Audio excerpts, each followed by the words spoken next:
West Africa teeters on the edge of a regional war.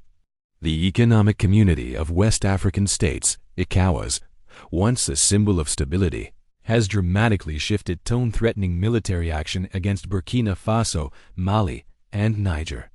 These three Sahel nations have rejected ECOWAS's authority, choosing instead to form the Alliance of Sahel States, AES, backed by a mutual defense pact.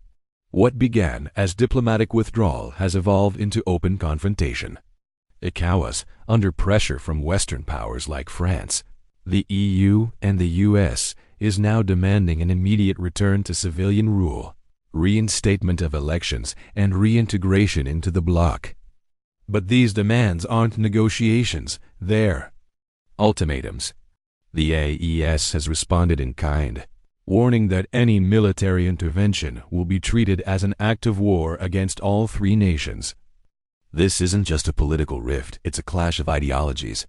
ECOWAS, seen as a proxy for foreign interests, is accused of hypocrisy and selective enforcement of democratic norms.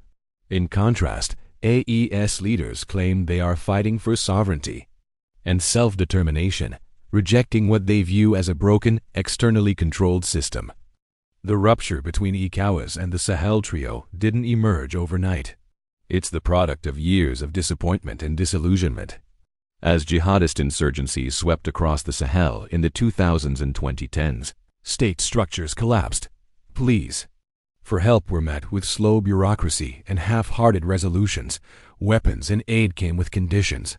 Elites in other ECOWAS nations extended their rule by tweaking constitutions, yet faced little consequence. Meanwhile, when military leaders in Burkina Faso or Mali stepped in after civilian governments failed, they were swiftly sanctioned. This exposed what many saw as ECOWAS's hypocrisy, protecting power, not people. During the pandemic and subsequent economic crisis, ECOWAS elites held lavish meetings while youth unemployment, hunger, and corruption spread like wildfire. By 2022, military-led governments had taken hold, and instead of isolating each other, the Sahel countries united.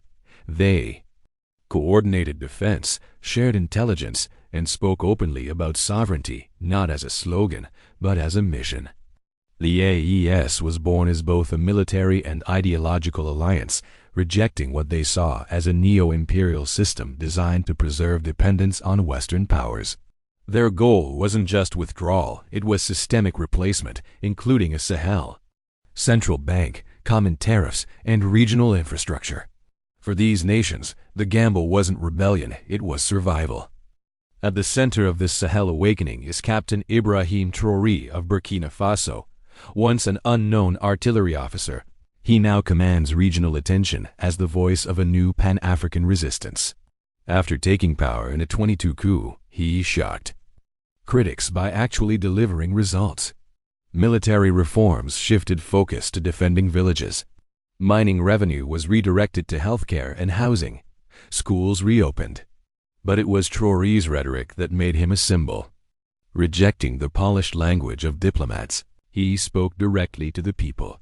Our resources belong to us, not to France, not to America, not to the IMF.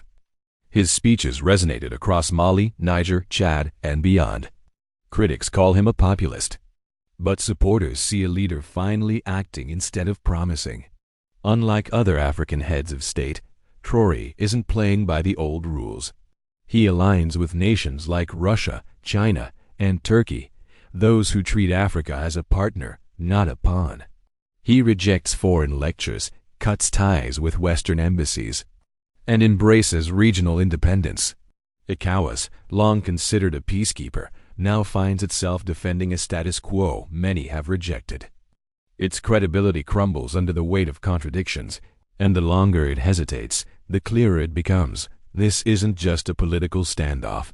It's a full-scale legitimacy crisis. The question is no longer whether ECOWAS will act. It's whether it even can.